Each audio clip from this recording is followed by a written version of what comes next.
It's an honor tonight to present Christopher Hitchens, the inimitable contrarian, winner of the National Magazine Award for his Vanity Fair columns, and most recently author of God is Not Great, How Religion Poisons Everything. Christopher Hitchens will be in conversation tonight with Tim Rutan, who writes the Regarding Media column for the LA Times and is the primary book critic and associate editor of the Times feature section. He's not afraid to ask difficult questions and to raise hackles, and that's why he's a good choice to interview Christopher Hitchens, whom he will also be introducing tonight. Now, please welcome Tim Rutan. Thank you.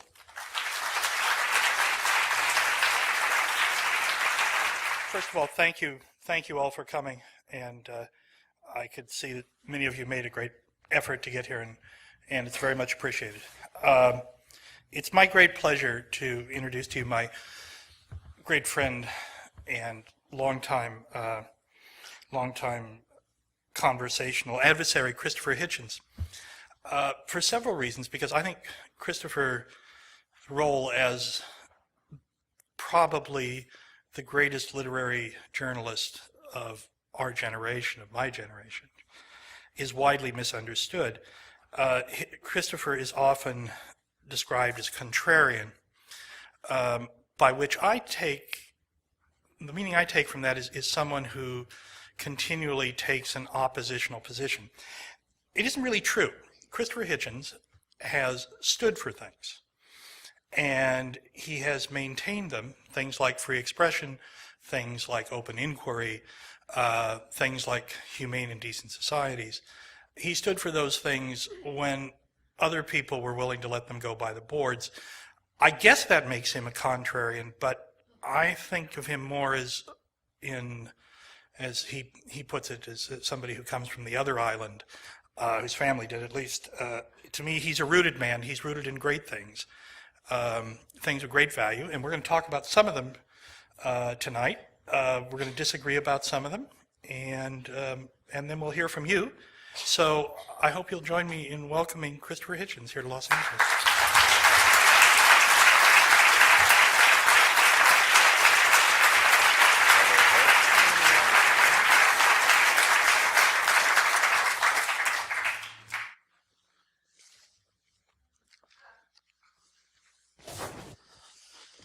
We got that bit right. Did indeed. They think it's Lucozade or something. Should I start? Should I respond? Well, yes, please do. Well, that was extremely handsome of you, I must say. And I want to tell the people who've been good enough to come tonight, thank you very much, by the way, ladies and gentlemen, brothers and sisters, comrades, friends. I see nervous reluctance to applaud at any that I've been up and down the country with this book, and I've been debating with Baptists in North Carolina and rabbis in Coral Gables and Al Sharpton in New York and so on. But this is actually the only evening that I booked on this trip on which I feel nervous at all. And that's because Mr. Rutan here, with whom as he says, I've been discussing for many years, really does know what he's talking about when it's come to religion, and that can't be said for many of the ministers. And so if I wanted to ask anyone, I have sometimes had to ask, what exactly is the difference between a Melkite Greek Catholic and a Greek Orthodox and a Maronite in Lebanon? There's only one person I would know to call who would know the answer to this. And that's why it's very handsome of Tim to agree to do this, because not to make this too furry between us, not to make it too intimate or too warm or friendly. I would like, on both our behalves, to dispel that if I can right now. The critical thing is this: what is most important to him is most hateful to me. And we're here to prove that friendship is possible under those conditions. But that thought should not at all inhibit anyone, and hope won't inhibit him from, well, I think the expression may be bringing it on. He minds about this a lot. It's a great deal to him. He's proved it in innumerable ways, not just by his study of it, but by his devotion to it. And I have announced it to be public enemy number one. So If this all works this evening, it'll be a tribute to civilized discourse, if you insist. Okay. Thus, my opening statement. Disarming and provocative. Sweet. Well, let's speak by the book or we're ruined, right? This is the book. Christopher, I'm going to read a passage to you here, and just so we can get the flavor of the argument here, and then we'll go to the substance. But if I may, you write here about how you tolerate religious expression on the parts of your friends. Not tolerate, do we? Well, indulge, as you say. Better, yeah. Indulgence, yes, is the word you use. And he says, you write, there is a real and serious difference between me and my religious friends. And the real and serious friends are sufficiently honest to admit it. I would be quite content to go to their children's bar mitzvahs, to marvel at their Gothic cathedrals, to respect their belief in the Quran, that the Quran was dictated, though exclusively in Arabic, to an illiterate prophet, or to interest myself in Wicca and Hindu and Jain consolations. And as it happens, I will continue to do this without insisting on the polite reciprocal condition, which is that they, in turn, leave me alone. Right? Fair enough.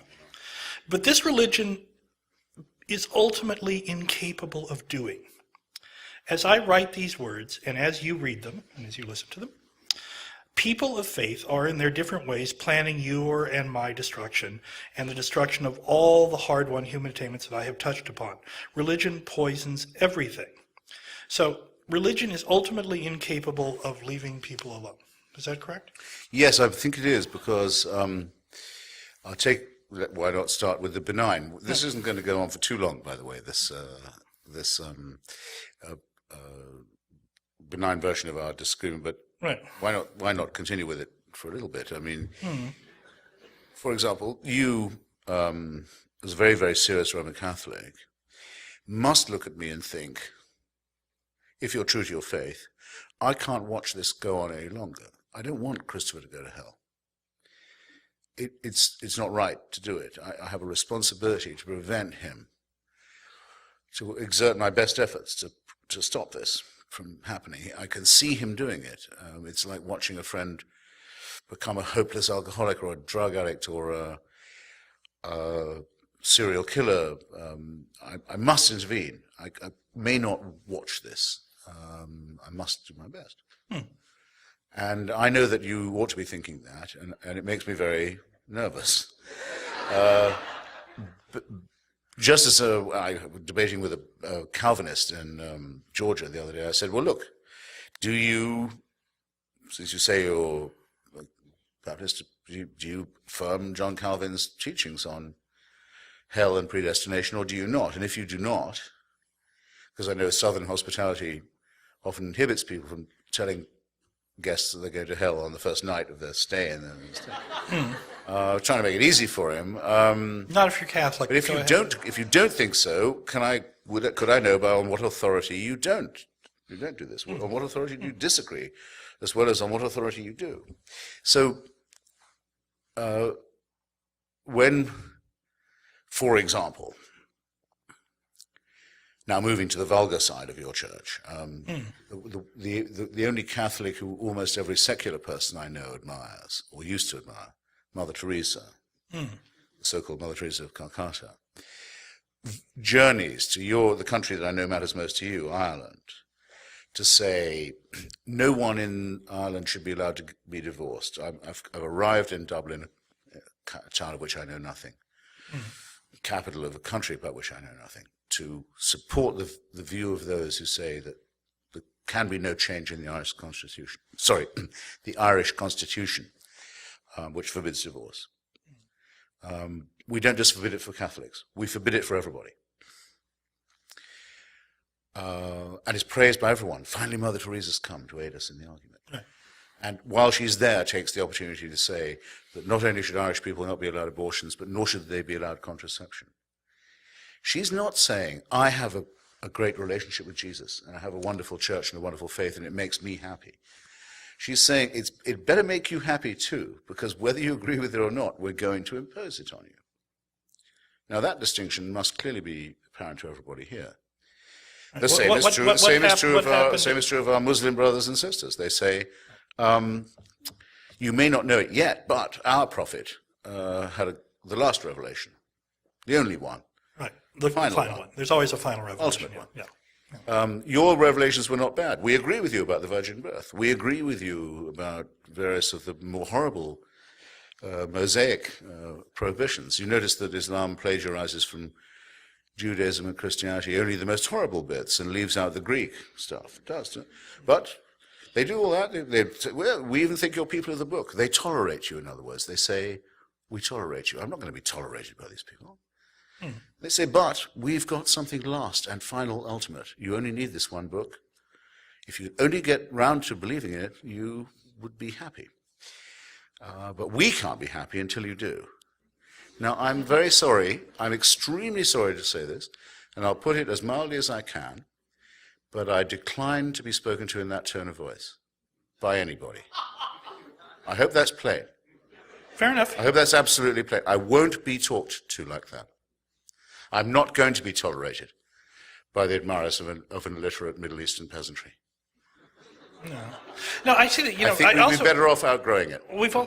This is also a bit of, if I may say, the method of this book, which I enjoy immensely. By the way, I do agree with Shalom Aleichem that in the shtetl there were only two people who were really serious about God. One was the rabbi, and the other was the village atheist.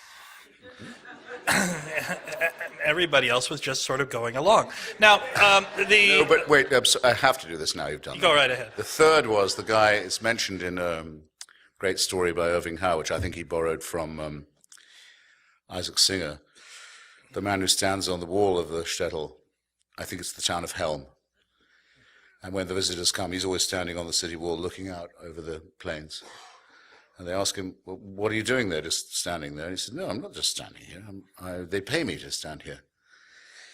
Well, what do they pay you to do, standing there? Well, they pay me to watch out for the Messiah. And to tell and ring this bell when he's coming. And they say, so what's it like? He said, well, steady work. That's true enough. It's man-made, ladies. It's man-made, yes, and constructed in much the same clever way that this argument is constructed, because we've slid from the debatable point to the inarguable ones. And the debatable, but I want to circle back to that debatable point, because we have experience to draw on. You and I have been friends for how many years?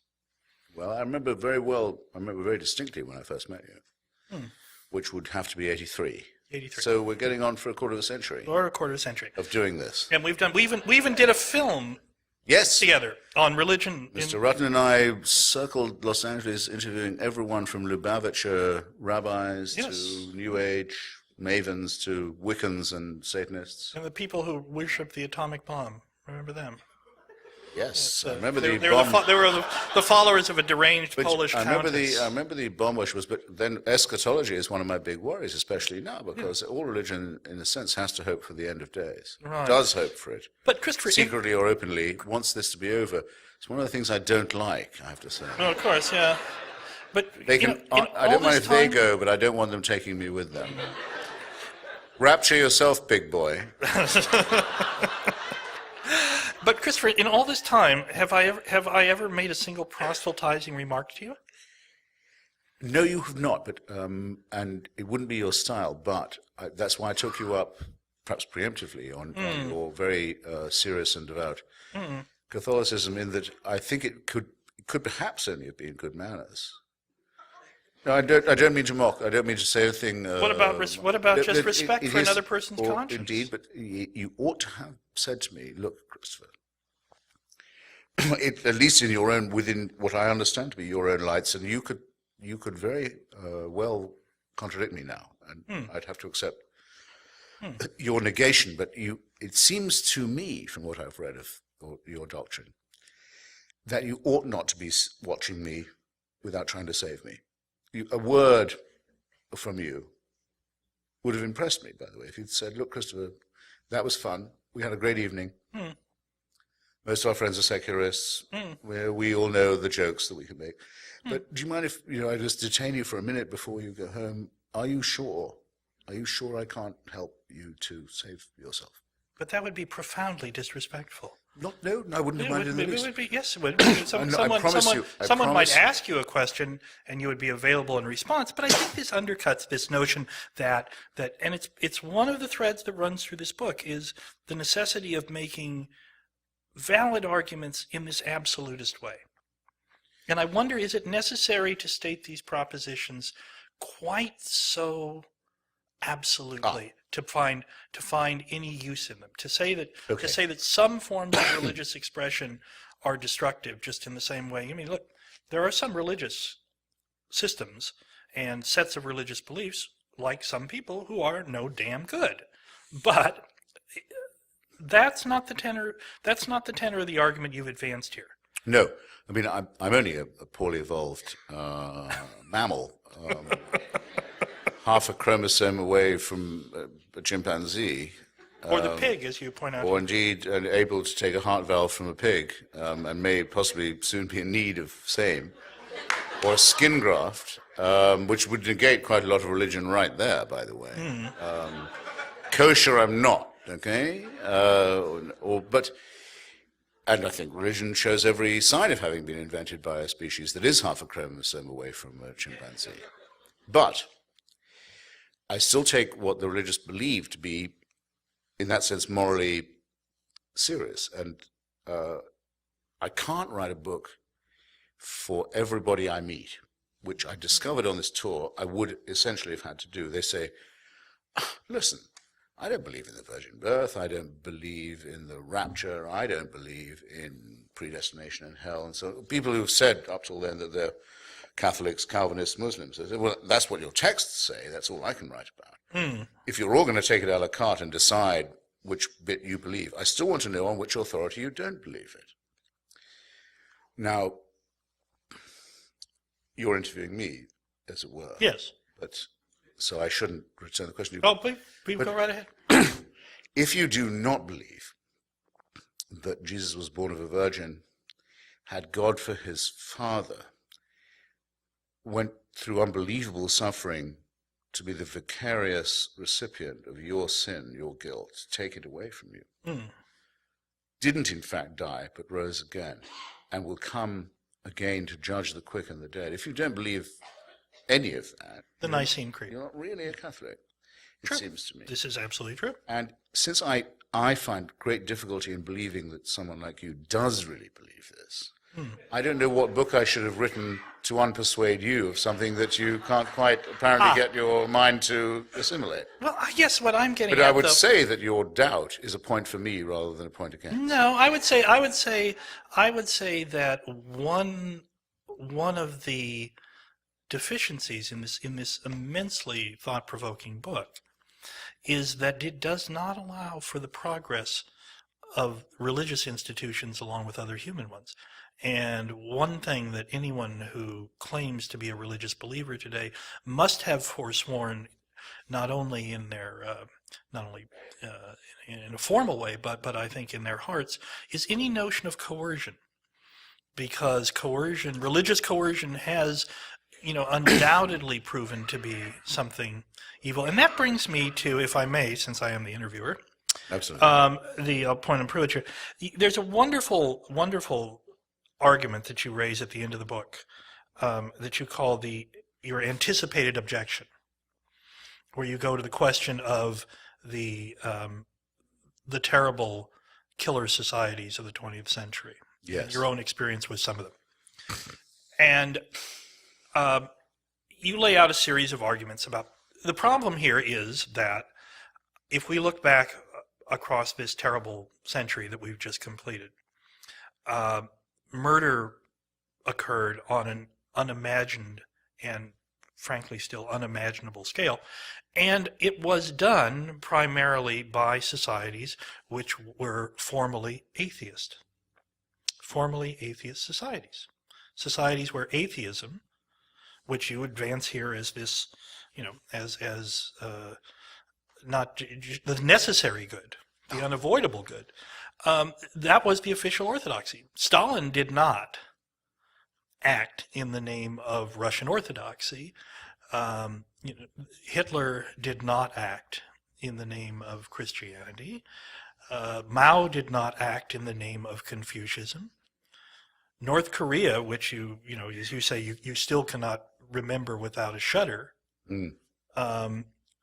is certainly not a religious state. It is an officially atheist state. So you make an argument about this in which you say that or suggest at least that these states were murderous because their leaders were acting on remnant religious impulses or appropriations of religious impulses. Is that really your position? Yes, it is. I mean, is that a fair summary of? Yeah, no, it is also, by the way, a very good summary of my case. Though, just to tease people and make them buy the book, where I have a whole chapter on this, available fine bookstores everywhere and everything. It's a very fine chapter. You don't. And I've now, because of course, this question comes up at every stop. I would now be able to write that chapter. That's the great thing about writing a book, by the way. You come into contact with the people and the arguments you should have met before you wrote it. But that's a common experience of authorship, if that's not too postmodern an observation. I was still hew to what I say in it. It's not possible to say of fascism, which is the movement that invents the term totalitarian, that it's secular. It's just not possible to say so. I mean, of Mussolini, Franco, Salazar, the Ustasha, you know this very well because your church has been Slovakia. Slovakia, where yes. the head of the Nazi puppet state was actually a man in holy orders. That's right, Tiso. Your father, your Holy Father and your church has been through agony about, can't still seem to apologize quite in the right tone about that fact and its implications. So that, I think, excuses the secularist, not for everything, but doesn't implicate them, of German National Socialism. Wait a minute. You can't think of fascism as having a religious base. It was tolerated by religious conservatives and reactionaries in those societies, but certainly not. It was certainly not. I mean, in order, for example, for fascism to take hold in Bavaria, I mean, Pius XII had to gut the Catholic. Oh, I'll come to Bavaria. Yeah, all right, go ahead. Because we haven't moved the German National Socialism, but to be willing to concede, as at least the Church has been, that in Spain and Portugal and Italy and so on, it was essentially empowered by a concordat with the Vatican. I think you would not deny. Now, German National Socialism is a somewhat different thing because though it draws upon Protestants as well as Catholic Christianity and anti-communism, and I think above all anti-Semitism, and prayers were said, it is a fact, by the bishops of Germany every year in April on Hitler's birthday, on the instruction of the Vatican. You can't say that that's a Catholic movement because they wanted to replace Christianity with German paganism and Nordic myths combined with ethnic blood legends all kinds of ghastly nonsense. And but still, you can't call that secular, by the way. It's still mythology and blood worship, and Odin is no better than any of these other imaginary figures. But it had a hatred for Christianity, I will say that, and it did also arouse some, which it didn't elsewhere so much, some very, very brave and distinguished and famous Christian opponents who paid for it with their lives and seem to have been glad to do so. Since we're going to single out Pius XII for his dereliction, we'd probably have to cite Pius XI for Mitbrunner Sonnegan. Yeah, but it's kind of amazing that the anti-Nazi Pope dies in 1939 and the pro-Nazi Pope is appointed by God in 1940. That seems like a lot to expect of the Vicar of Christ. I mean, it's a lot to believe if you're a Catholic. And so it's not, I would not say National Socialism was secular in any sense at all, or let alone atheist. And then remember of the third pillar of the Axis powers, the terrifying dictatorship of Hirohito.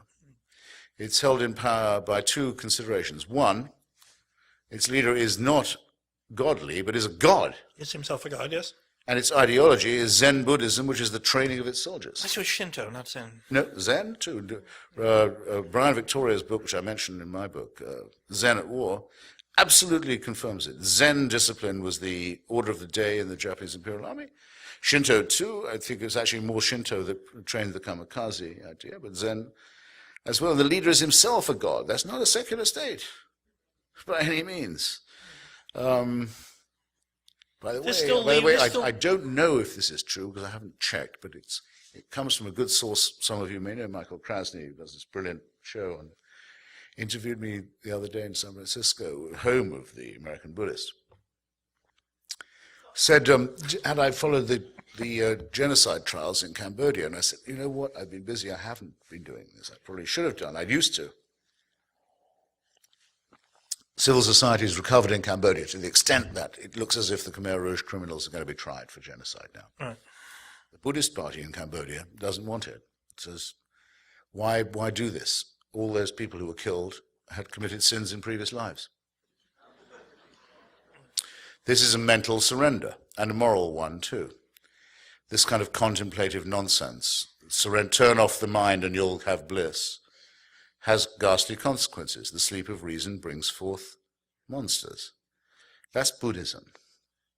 But that's Buddhism, the resort that everyone goes to when they've exhausted monotheism. Right. I think it's a fair point. It's a fair point. But well, I haven't got to Stalin yet, by the way. It leaves aside the fact that the killer, upon whom they're commenting or making this moral surrender, was in fact an atheist. No.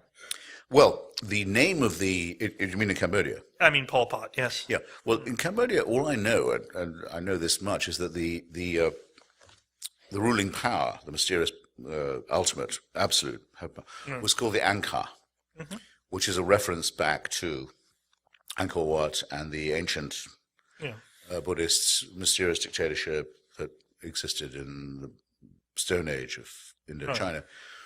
And you'll find, if you look into it, that the current extremely repellent dictatorship in Burma is also the great builder of Buddhist temples and the great mass producer of Buddhist statues and rules in the name of Buddhism, as did Lon Nol's original army in Cambodia that was the agent of the United States invasion of the country, and defender and profiteer from it. So I'm not so sure that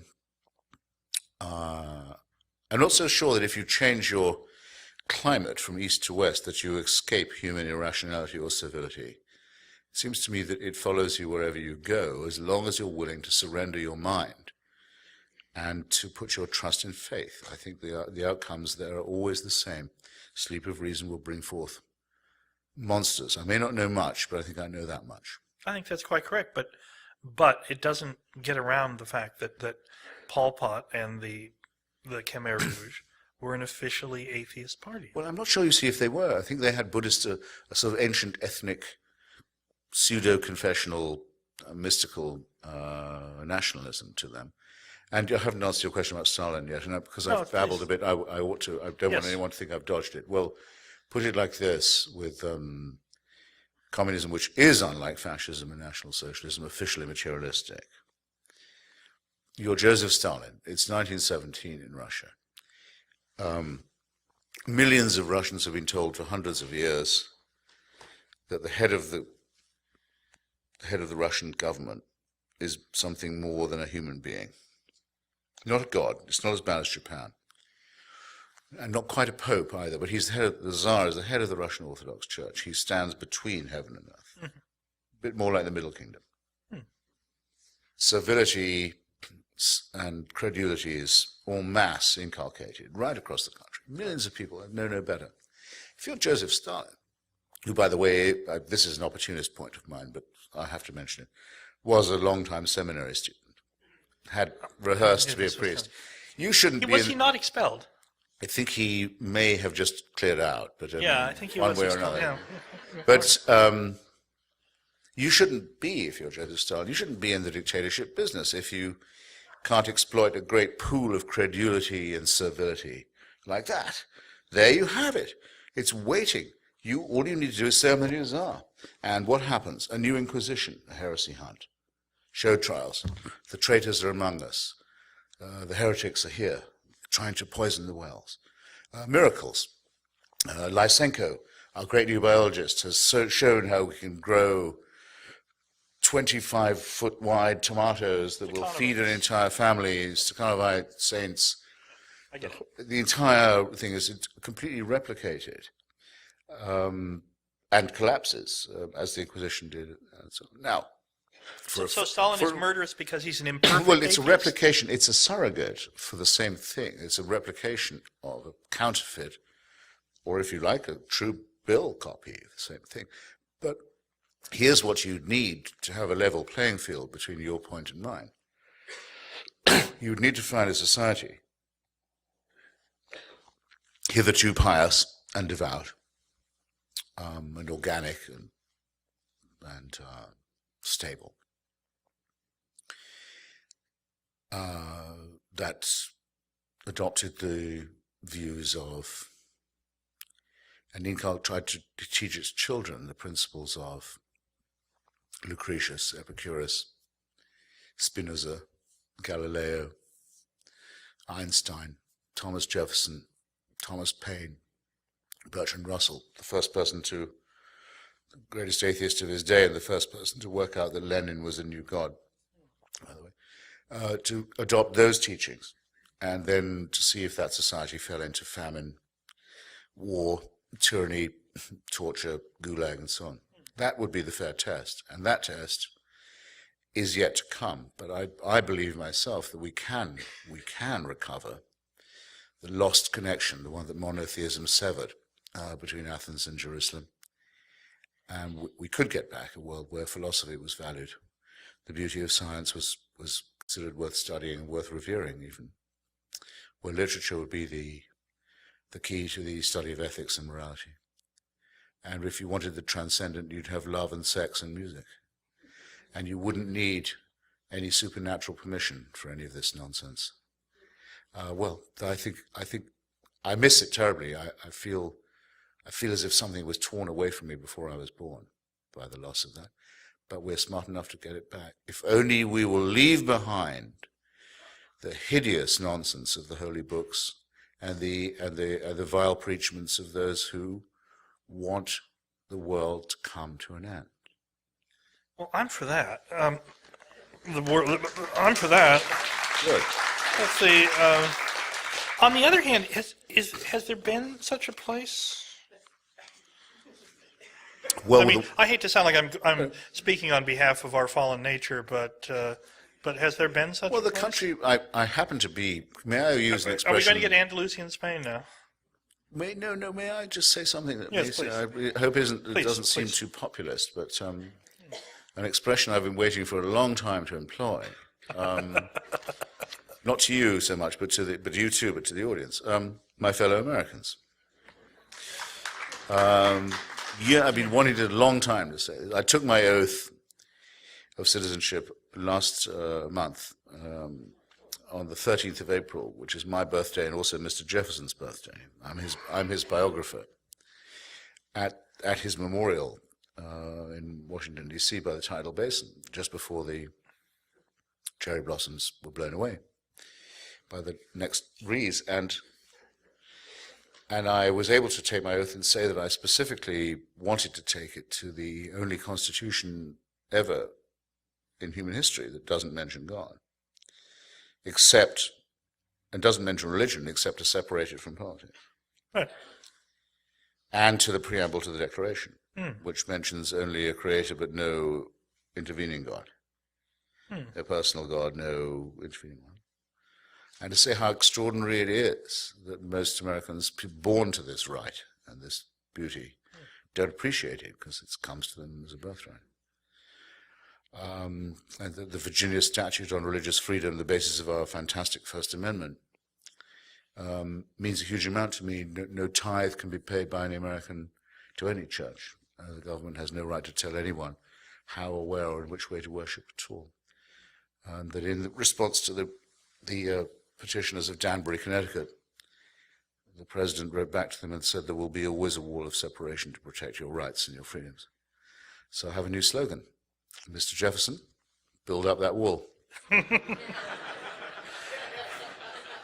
But isn't I it, hope to be joined in this slogan. yes. Well, actually, I join you in that slogan because I think one of the curious things about and remarkable things about Jefferson's genius and one of its unintended consequences is that religion, as in all its variations, has flourished behind that wall here in the United States as it has nowhere else. That religion, severed from state support and from the notion of the official church, has flourished here. Tocqueville was right, as are you. Yeah. If it's a voluntary association, it can be very pluralistic. After all, do you know, you do know, so you don't you say? Because you know, but I wonder if anyone here knows. Who were the Baptists of Danbury, Connecticut writing about to the president? Who were they afraid of? Who did they think was going to persecute them? Why did they want a wall? The Congregationalists of Danbury, Connecticut. Vicious congregations. That's who they were afraid of. Vicious bands of roving congregations. Who was killing the Quakers in Pennsylvania? The Presbyterians of Pennsylvania. In Maryland, at the time of before the Constitutional Convention, you could only be in office if you were a Catholic. In New York, you couldn't be in office if you were a Catholic. Right? In Georgia, you had to say you were a Protestant, whatever that meant. In Rhode Island, you could not be a Jew and hold office. In Connecticut, you could be a Jew and hold office, but you couldn't be a Catholic and hold office. It was going to be religious chaos on the European scale. Unbelievably, we had the Philadelphia Enlightenment that said, no, we don't have to go through this again. The United States will be different about this. We won't allow it. There will be no such test. There will be no such. People should know only how lucky they are. I think it's of the absolutely first importance to defend it. Yeah, Christopher, let me ask you this, in all seriousness. This is a profoundly post 9/11 book. Yes. You wrote this book, I think, because of what occurred on 9/11 and because of the struggle that we now confront with fundamentalist jihadist Islam, or if you've called it Islamofascism. Yes. Okay. Is it possible that in making the argument there and in trying and in giving that argument as much breadth as possible, you've overlooked the virtues of religious pluralism in a country that enforces, albeit imperfectly and with continual struggle, separation of church and state? It's as if this book, for all of your admiration of Jefferson, sometimes behaves as if that wall did not exist here, that it had never been made to work anywhere. Is it all conceivable? There is a problem with having said as I did that religious pluralism is a great thing in itself, and can only be guaranteed by a secular state. The point the religious just keep on not getting. You see, if only the state was all Baptist, we'd be fine. They want to teach creation in school, and we say, all right, I'll teach you the Hindu creation myth to your children. And now are you happy? They say, no, I'm sure not. I say, well, you asked for it, now you've got it. There is a problem of that kind, which is reverse ecumenicism. I'll tell you what I mean by that, apparently arcane statement. I'm sure everyone here remembers the assault on the tiny European democracy of Denmark last year. Why was the Danish economy subjected to a campaign of international sabotage backed by not just movements but states? Why were its embassies burned down in countries where demonstrations are not normally allowed? Why was all this? Because its prime minister could not be forced or persuaded to censor cartoons in the afternoon press in Copenhagen because it's against Danish law for him to do this. Right? So, you and I are members of this great profession. Did the Los Angeles Times publish those cartoons? No, it didn't. But I wrote a column in the Los Angeles Times that began, "The editor of the Los Angeles Times will not allow you to see these cartoons." Voila. And went on to argue that it was a great breach of faith with the people of Denmark and with Danish democracy. And that column appeared as one of two I did about this and about the cowardly surrender. It was one of about 5 that did, and I remember it vividly because you and I were in such a small minority. In a media totally dominated now by image, totally dominated by images. It was not considered appropriate to tell the American public, here's a story that's all about the fight over some pictures, but we're not going to show you what the pictures are. Listen, as a religious believer myself, I'm totally unaffected by these things. Wait, it's because it's not you I'm trying to persuade. I'm trying to make a point. The image-dominated press said, no, we're not going to show you. Neither out of solidarity with our Danish colleagues, which would be a good point, or just to show you what the fuss is about. No, they wouldn't. That's either out of fear of the religious, or it's out of fear of offending them, which comes to more or less the same thing. It's blackmail. In the United States of America, in 2006, there wasn't a single member of our profession in a position to make a decision who would stand up for one day to outright blackmail. And people say to me, why do you keep mentioning the extremists? I said, because the extremists are the tail that wag the whole dog. And my profession proves it, and your culture proves it, and you were humiliated by this. And it gets worse, because I write for a very small atheist magazine called Free Inquiry, and published out of Amherst, Massachusetts, which did publish the cartoons. So it's a responsibility. First, solidarity with the Danes. Second, people should see what the fuss is about. Borders Books takes our magazine off the rack. So you can't sell your magazine now. I've refused to read or speak in a Borders bookstore ever since. The least I could do. Unless they really, really, really offer me a lot of money. And a complete capitulation, a total capitulation. And people say, why do I focus on the extremists? Because the extremists have the initiative, and because, I haven't started yet, who condemned what?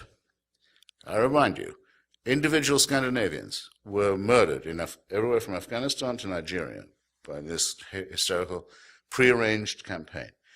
21 ambassadors from so-called Muslim states. How dare they call themselves Muslim? In what sense is Egypt a Muslim country? You can't denominate a country as religious. Waited upon His Holiness the Pope. Well, and in fact, 2 leading Egyptian newspapers, as I pointed out in my column, did run the cartoons.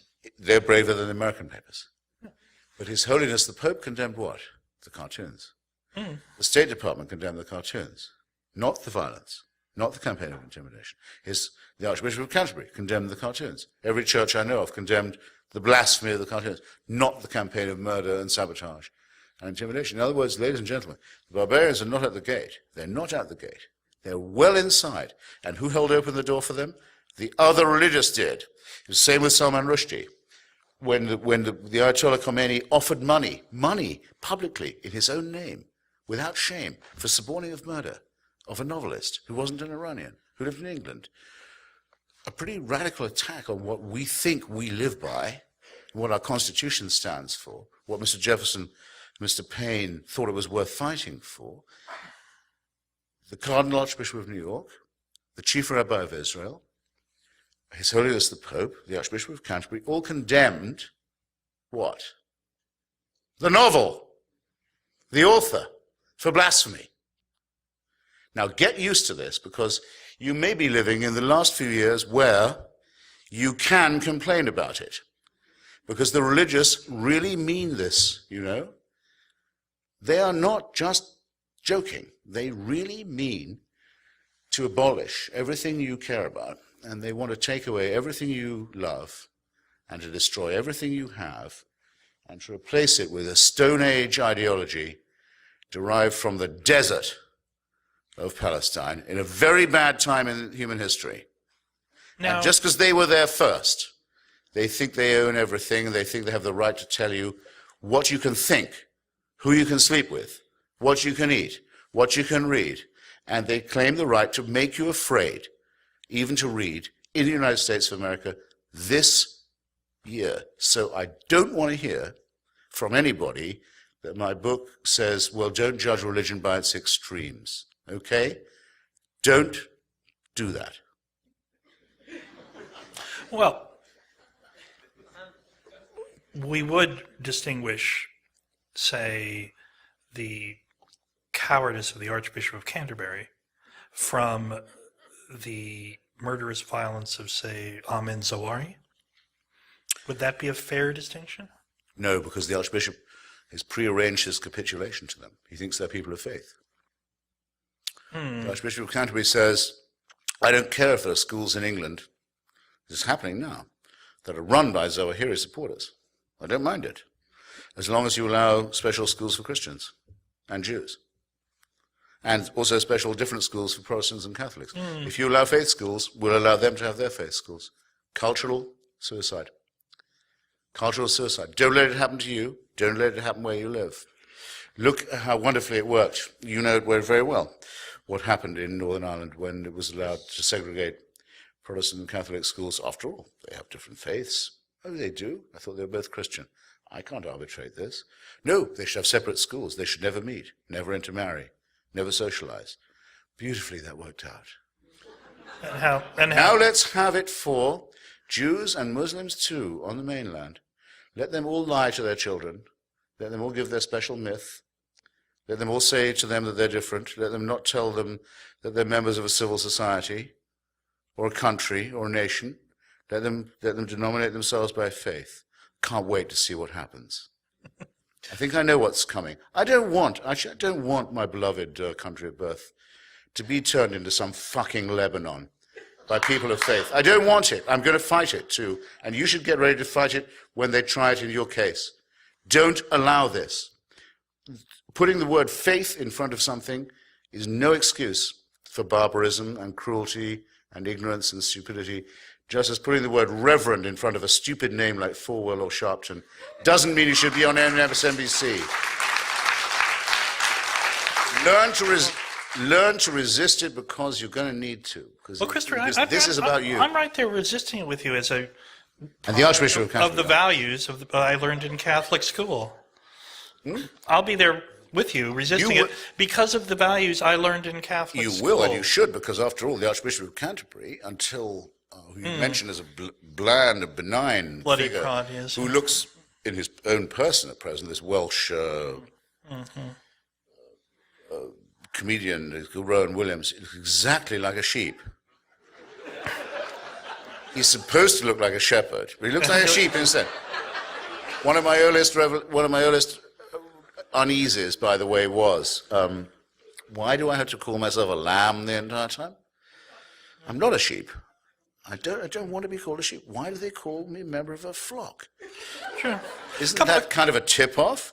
But anyway, this sheep-faced figure would, until 70 years ago, would have said that a member of your church could not serve in Parliament, right? Could not be the editor of the London Times, right. Would not be able to be a lawyer or practice this. If you're a Catholic kind of Christian, we forbid you by law to hold any kind of serious office or to take a degree at Oxford University.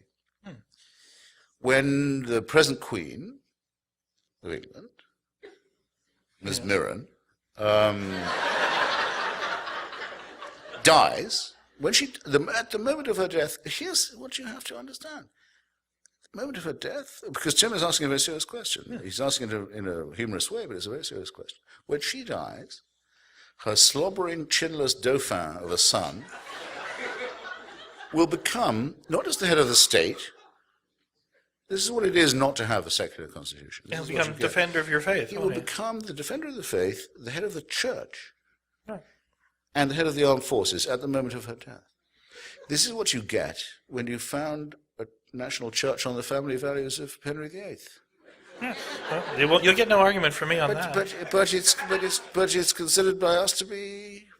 I'm no longer. I mean. No, but you were an anti-monarchist. I've been a Republican all my life, but yes, this is a Republican not just for England, but also for Ireland, cruelly partitioned by and maimed and amputated by the British monarchy, by the forces of the Crown, as you would say. The forces of the Crown. But this is a preposterous state of affairs that no intelligent person could conceivably agree to, unless it was sanctified, unless they were told, well, God wants it this way.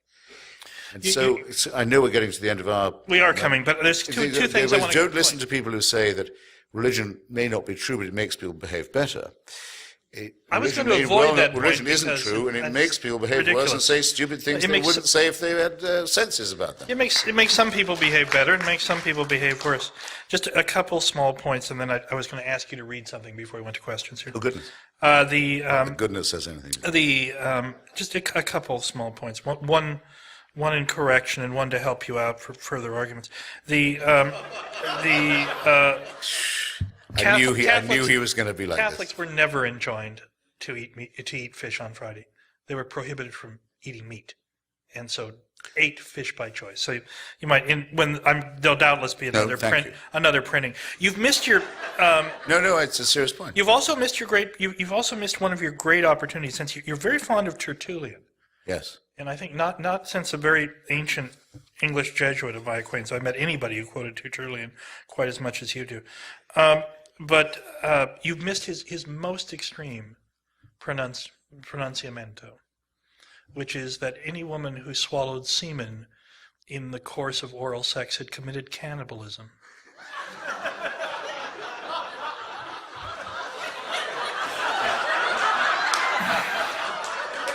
And I find it shocking that you've missed this point. I mean, it's so good. And Tertullian is, for those of you who've been spared the lectures of their right to life movement cousins, as I have not, you would find Tertullian comes up a lot in their arguments. But he is a remarkably, like a lot of these guys, a remarkably unreliable guide to sexual ethics, I think, or at least I hope so. In any event, this is a. How did he know? No, never mind. No. Oh, you also get Aquinas just a bit wrong. But I always want to know, what were they thinking about when they wrote this? It's always good to know what they're thinking about. They were thinking about the most extreme examples they could make in support of their arguments. Well, sort of what we're talking about here tonight. But Aquinas did say Aquinas did say and believe that the whole human was contained in every sperm. He thought the woman was only the bearer. No, that's not quite right. What he said was, actually, Aquinas is quite interesting on this question, because he believed in a process called ensoulment, and that he believed, in fact, that abortion was licit until the child quickened in the womb, at which point ensoulment had occurred. Now, he did believe that male children quickened at 3 months and female children at 6.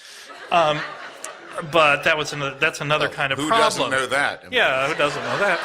But what's interesting about all this, and it comes to what I'm going to ask you to read, is that Aquinas got his biology from a source at the very heart of the moral reasoning project that you now recommend. Aquinas didn't get his biology from his colleague Zigeru Brabant at the University of Paris. He didn't get it from Albertus Magnus. He got it from Aristotle. Whole, by way of somebody you and I both admire, Averroes. Something to ponder. Anyway, I wonder if you'd read this passage. And you want me to say anything about the previous? Go right ahead. No, because we're trespassing on their time. Yes. I would simply say Aquinas did believe that there was a whole person inside each sperm, at least in potentia. In potentia, yes. But not actual, because no soul. And Alistair McGrath, who the Christians seem to now, at least the Protestants, believe is the champion, who I'm going to debate from Oxford in a few months, says that Tertullian did not say credo quia absurdum. He never actually said that. He said, borrowing from Aristotle, that there are some cases where the extreme improbability of a story makes it more likely that it's true. Mm-hmm. Well, these are as I began by saying, what's wonderful about writing a book and going out and discussing it is you refine your argument and you hope to refine others. But is that not argument from us? That's from Aristotle. That's from the Poetics.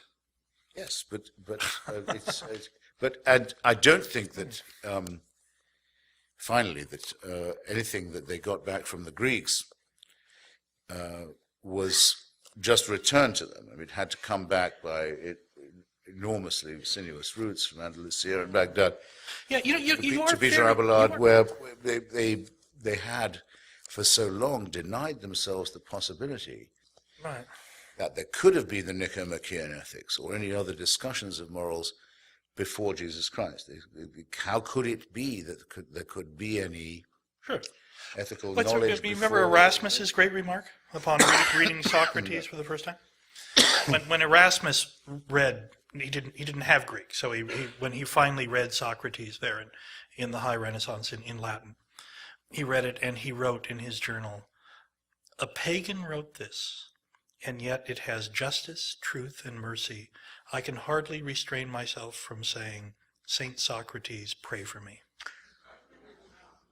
Well, that's beautifully phrased. And so this really will be my last word before we hand it over. I have a challenge that I've put on the Christianity Today website, which has been very kind in inviting me to debate and exchange every day of this trip, and with Douglas Wilson, who you probably know. And I put it everywhere else. It's simply this. Any of my antagonists, and I can't wait to see how the challenge eventuates, has simply to do the following.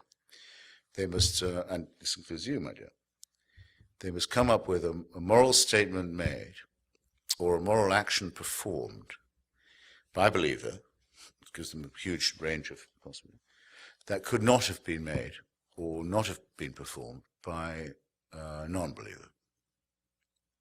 So, I'm not leaving until 9.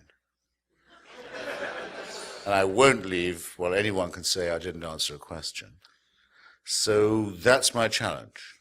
And thank you very much for prompting me. And by the way, thank you very much for all this. Hmm. And what do you want me to read? I thought maybe you could just read the start of that chapter, actually, which is quite good.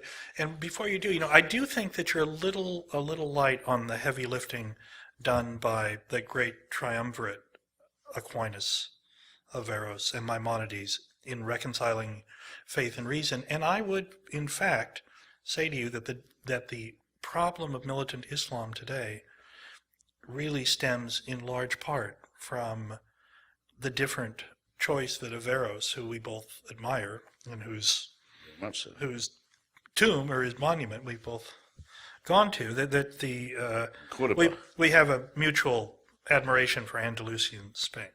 And you remember, Averroes dealt with the problem of Aristotle how? He said, 2 truths. There's the truth of revelation, there's the truth of the natural world. And the two are completely different, proceed along different courses. We need not concern ourselves with their conflict. Aquinas, Maimonides, said, no, that's intellectual suicide. Truth is unitary. It must be reconciled, no matter how imperfectly. Without that act of reconciliation, there'd be no modernism, and you and I wouldn't be here discussing this tonight. No, but I'm with you because I agree. Stephen Jay Gould is wrong in saying these are non-overlapping magisteria. They are, in fact, antagonistic. And people should be honest enough to say that it's one or the other, and one, in an honest argument, Well, you know who did? Will have to concede or fall. Do Now, you do you know want me to read John Scotus Erigena? John Scotus Erigena, the great Irish theologian. He's the Carolingian. You have the advantage of it.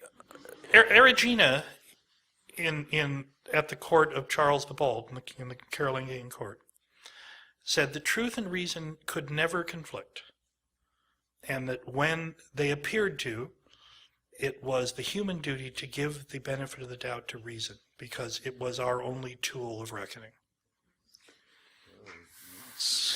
Well, to that extent he conceded, and once that concession is made, I believe, as you may have found or suspected, that it's not possible to be a little bit heretical.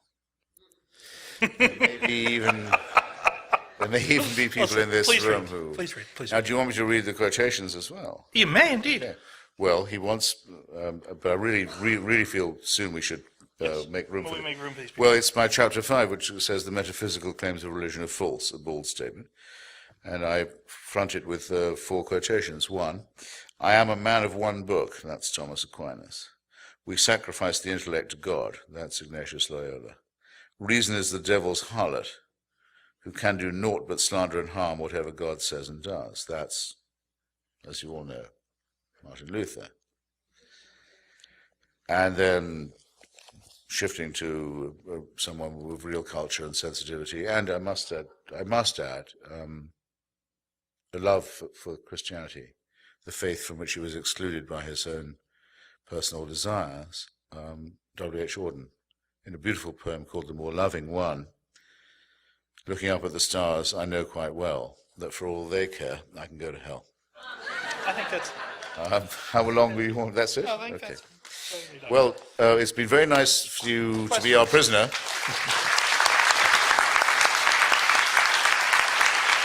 I assume that it's your anti-faith point of view that caused you to support the war in Iraq. Is there a danger in being heretically anti-religious as fanatically for religion? Well, your assumption is not radically, but very slightly mistaken. I mean, my view was that Slobodan Milosevic, the Taliban, Saddam Hussein, the Rwandan genocidaire, the Hutu power forces, and others were eventually radically incompatible, both with the rule of law internationally and with the principles of the United States Constitution and with the values that we hold most dear, that would have to be a confrontation with them sooner or later. It didn't occur to me to present this in a religious light or a faith-based light of any kind. No. So I can't agree with the grammar of your question. That the parties of God were on the wrong side of all this, in each case, would certainly be true. And I have a long section in my book about why that's so. But I could not possibly say that I was in favor of overthrowing Milosevic or Saddam Hussein because I'm an atheist. That would be absurd, I think. It would certainly sound bizarre to me. It's just there's a radical incompatibility between totalitarian expansionist dictatorship and our survival. I wish more people realized that that was so.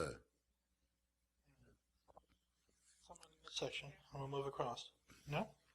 Here, there's a gentleman here. Sure.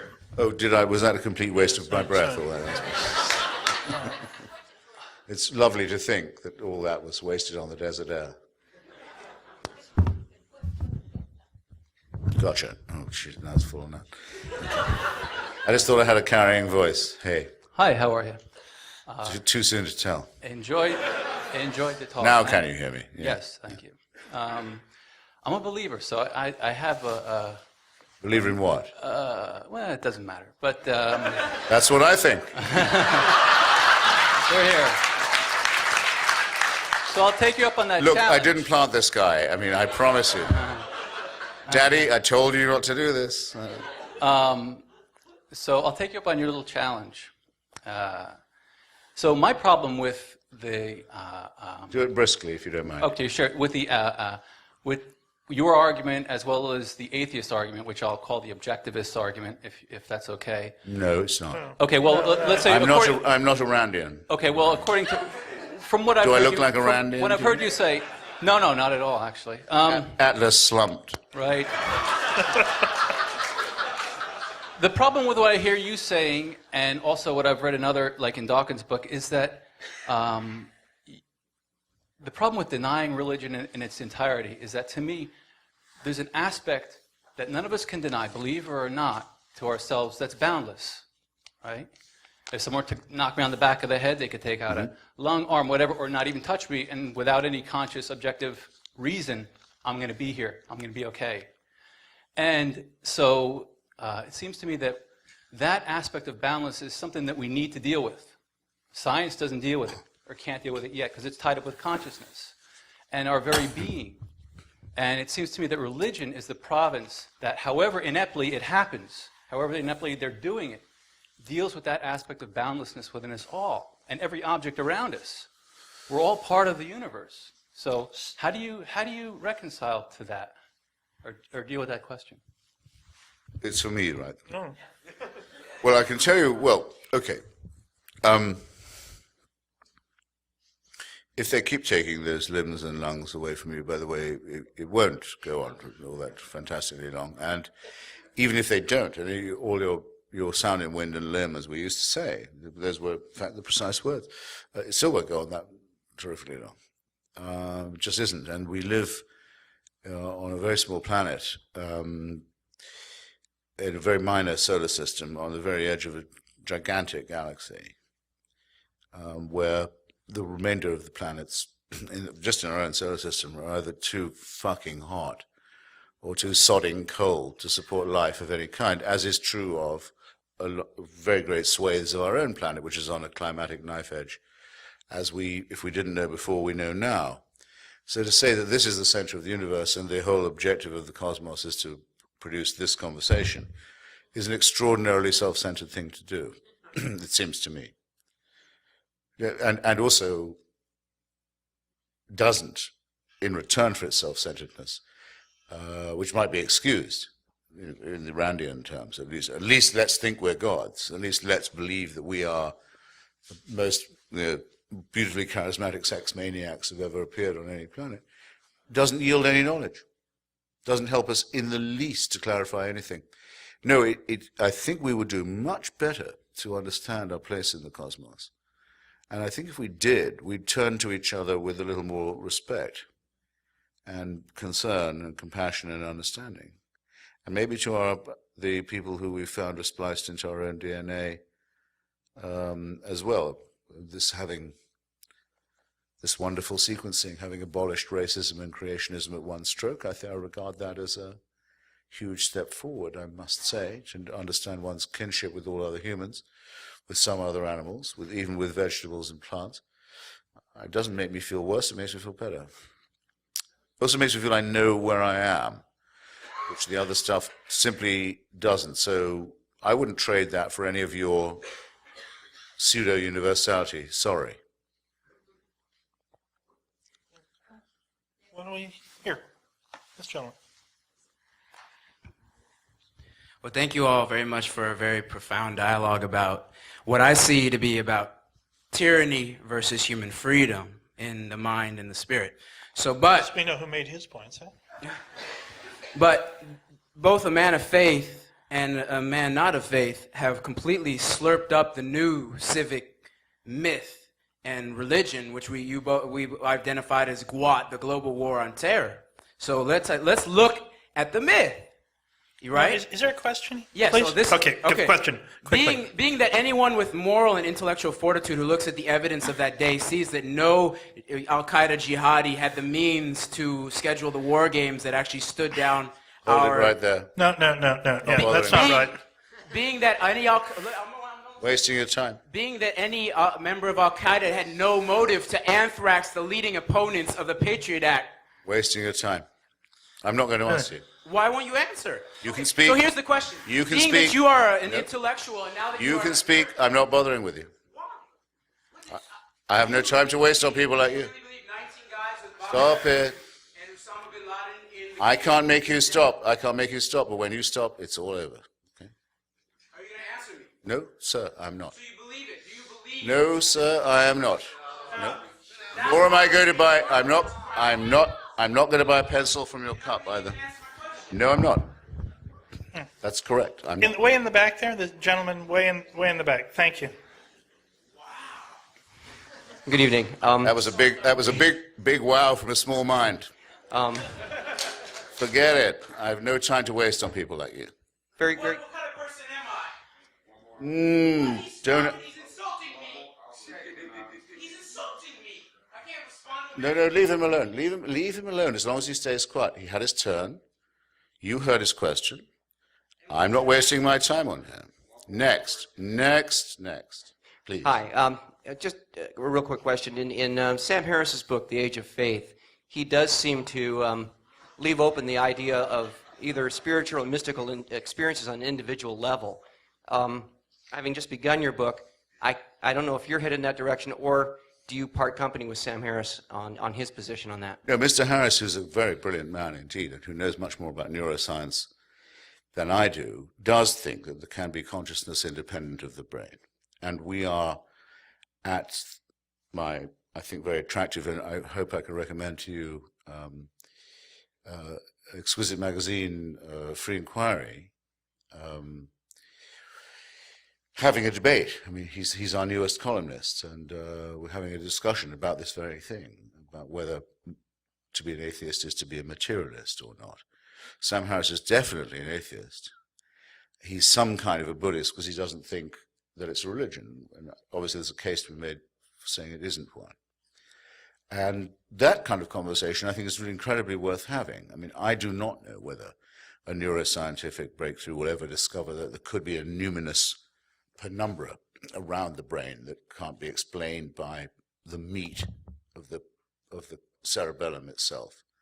I am certainly not going to be the one who arbitrates on this point. But I must say, very skeptical about Buddhism. And I dare say you know what the Buddhist says to the hot dog vendor. You don't? He says, make me one with everything. Yeah, well, wait, that's only part one, because the Buddhist then hands over a $50 bill and waits while he munches, and nothing happens. And he says to the hot dog vendor, okay, what about my change? And the hot dog vendor says, change comes only from within.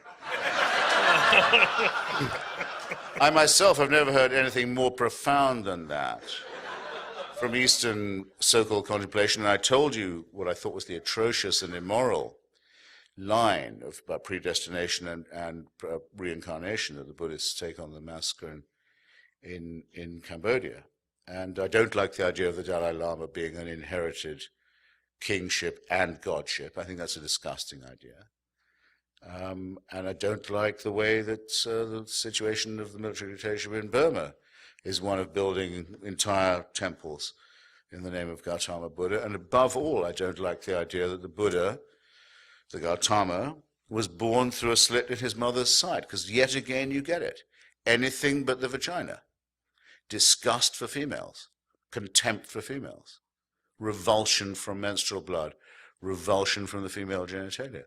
I personally do not regard the female genitalia in that way. I hope you don't either.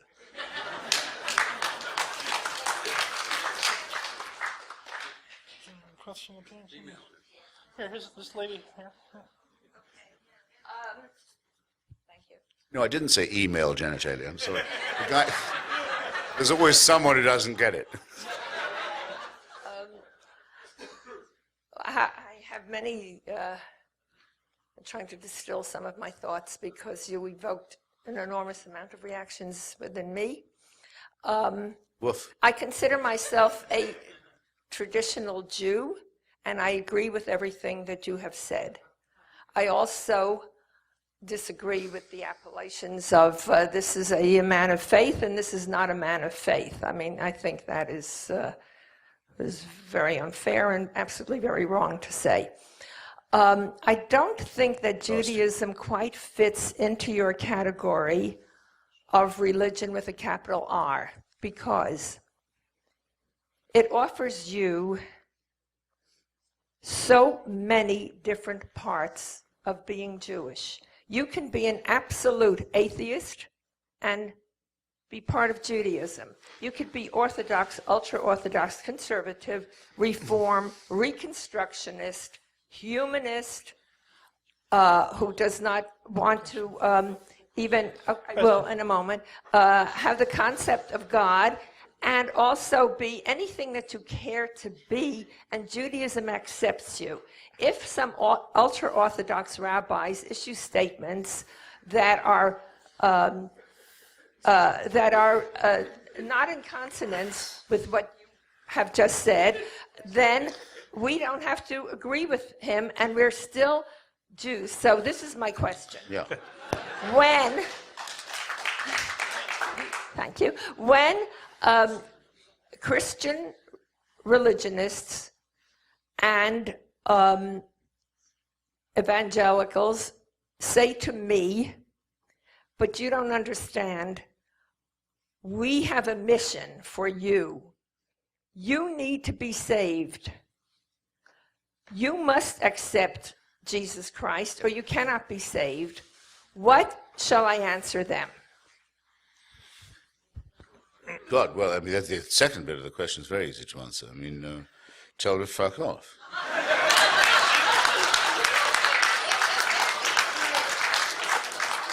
My friend Catholic Pollitt, the Southern Baptist Convention announced, it does it almost every year. This time we're really raising a real fund, they do it all the time, for the conversion of American Jews. We must bring them back to Jesus, we must save them. And Catholic Pollitt, who I've had many, many quarrels with in my life about many, many things, but who's a beautiful writer in a way, said she waited in night after night on the Upper West Side and West 88th Street, just waiting for them to come and knock on her door. She was braced, she was ready. They never came. It's a huge disappointment. Of course, the Christians can't ever be happy until the Jews do this. Because, and it's the same with the Muslims. And by the way, I may say, I apologize for slight flippancy in my first answer. Here's the situation. If the Nazarene preacher from Galilee ever really existed, there's no question who he met. He met the Jewish people first and came partly from their tradition. If the Prophet Muhammad really ever existed, I doubt both these propositions very much, but to the extent that any narrative about this can be told, the first encounter he had was with people whose first religion was Judaism. The Jews took a look at both these guys and said, no, this is not the Messiah. This is not the Redeemer. We reject them. Do you suppose they're ever going to be forgiven for it? Of course they're not. Of course they're not.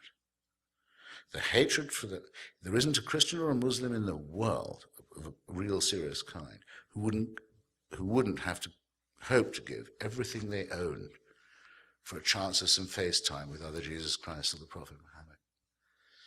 It would have to be the thing they most wanted to do. They must want it in the same way as I would like to have met Shakespeare or George Eliot.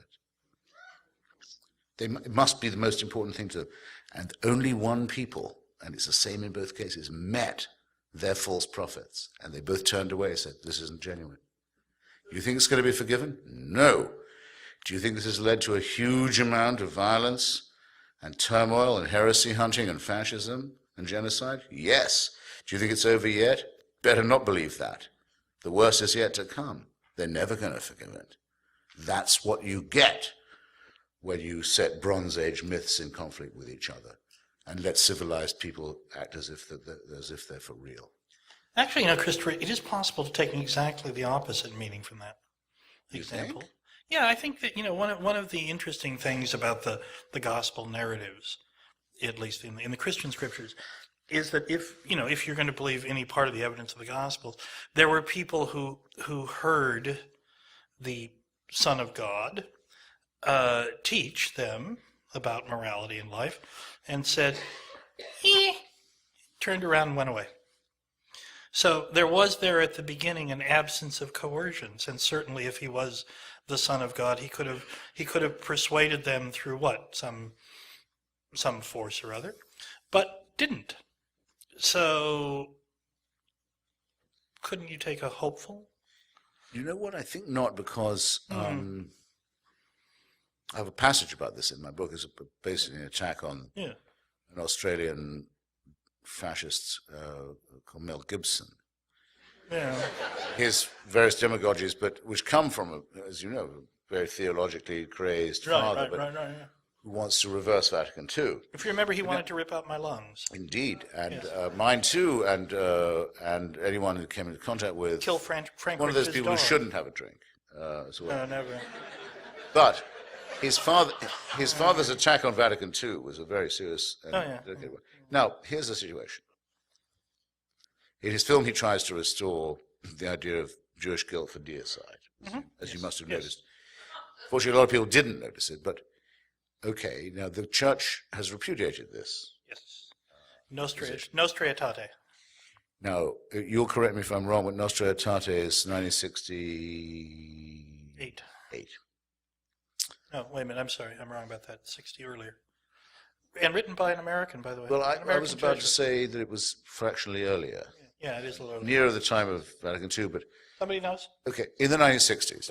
At least they're saying that. It was in the Vatican Council, yeah. I think it's 65 because I thought I had it down as 20 years after the start of the Nuremberg trial. 20 years after the start of the Nuremberg trial, the Church officially says we do not hold all Jews guilty of deicide. That's quite late.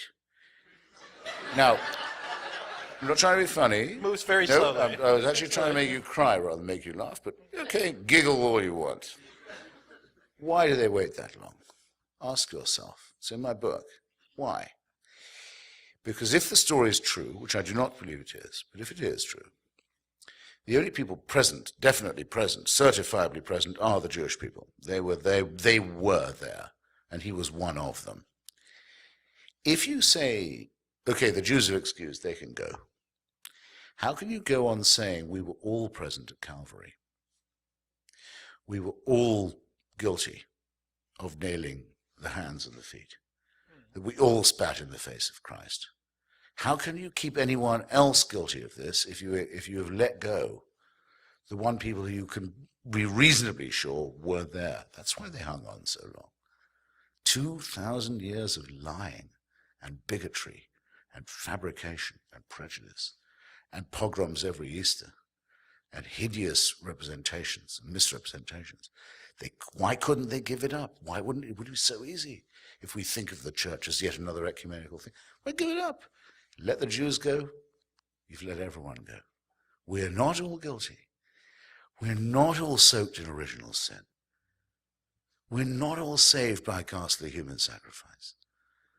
We're not all implicated in this filthy cult of death. That's why it took them so long. And that's why the real believers in this myth can't let it go.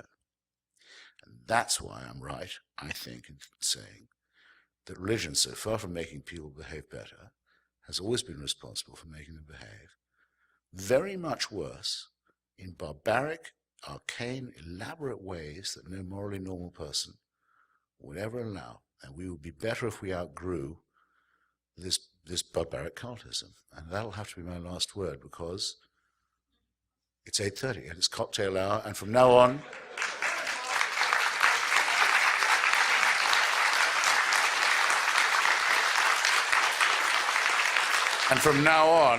I can only be compassionate to anyone who has a receipt. This is America. Thank you. Thank you, sir.